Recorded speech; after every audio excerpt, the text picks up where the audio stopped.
upon a time, there lived two good Shopkins who owned the Crown Plaza Hotel in Shopville. Because of the name of the hotel and how grand it was, everyone called them the King and Queen of Shopville. This hotel looks fit for royalty. I guess that's why they call it the Crown Plaza. The couple had no Shopkin children, and for many years they were very sad. I know we'll have a child soon. Don't worry. One day, the Queen gave birth to a lovely Shopkin girl, and all of Shopville was very happy. Her name was Bubbletubs, but they nicknamed her the Princess.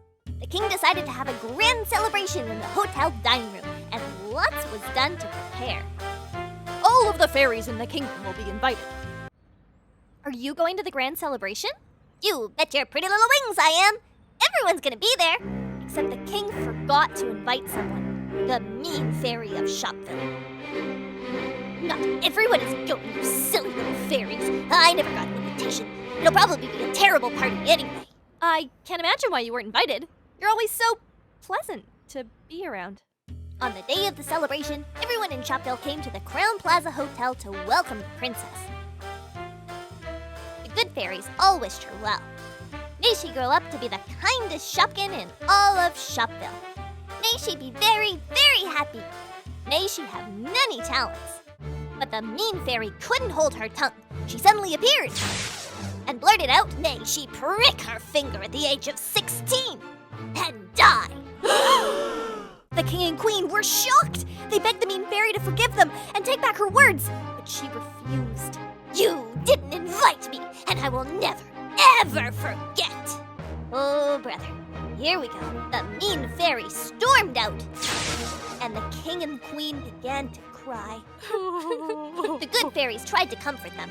We're so sorry. She's often mean like that. If she thinks something mean, she just can't keep her thoughts to herself. She always has to say it and make everyone else feel bad, too. Our poor daughter. Listen, we can't undo her spell, but we can try to change it. She won't die when she pricks her finger, but she will fall into a deep sleep for 100 years. After that, a prince will come and she'll wake up. The King and Queen were relieved. They pledged to always be vigilant and keep their daughter away from needles. The princess grew up into a kind Shopkin who always helped people in need. She was very popular in Shopville.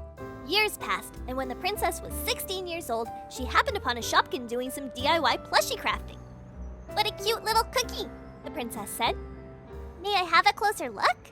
Before the Shopkin could stop her, she reached for the cookie craft and pricked her finger on the needle. She fell into a deep sleep. The Shopkin brought the princess back to the Crown Plaza Hotel. The King and Queen were devastated. They tucked her into her bed and they called the good fairies. The good fairies felt very sorry for them. One said it would not be good for her to wake up after 100 years and be all alone in the hotel. We will put a spell on everyone in the hotel, and they will sleep as well until she wakes up. Everyone, including the King and Queen, the staff, and even the guests fell fast asleep. For 100 years they slept. After 100 years, a young Shopkin crossed a beautiful sand beach and arrived at the Crown Plaza Hotel. How funny!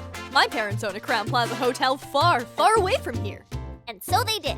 The Shopkin parents, having a similar sense of humor, had nicknamed him the Prince of their Crown Plaza hotel. He missed his hotel home and decided to stay a night in this one. But when he entered, he immediately saw that something wasn't right. My goodness! I've never seen so many employees asleep on the job! What kind of working conditions do they have in this hotel? These Shopkins need rest! The prince tried to wake one of the Shopkins. Excuse me? Excuse me. Wouldn't you be more comfortable in a bed? But they didn't wake up. The prince was confused. He walked through the hotel, and everyone was asleep. He walked into the room with the sleeping princess, and he said to himself, She looks like such a nice Shopkin. If she were awake, then I might ask if I could kiss her. Of course I won't now, though, because she's sleeping, and that wouldn't be cool. The prince looked at her and said, I hope you wake up someday, mysterious Shopkin. I would very much like to get to know you. And with that, the princess rolled over, and she opened her eyes. What are you doing in my room? Oh, I'm so very sorry. I think I'll go downstairs and have a coffee. And the prince did go downstairs, and he had one of the best espressos of his life. The princess thought he was kinda cute, so she met him downstairs later, and they arranged to go for a swim in the ocean together. The king and queen were very happy to be awake, and they thought that their daughter's new friend seemed like a very nice young Shopkin.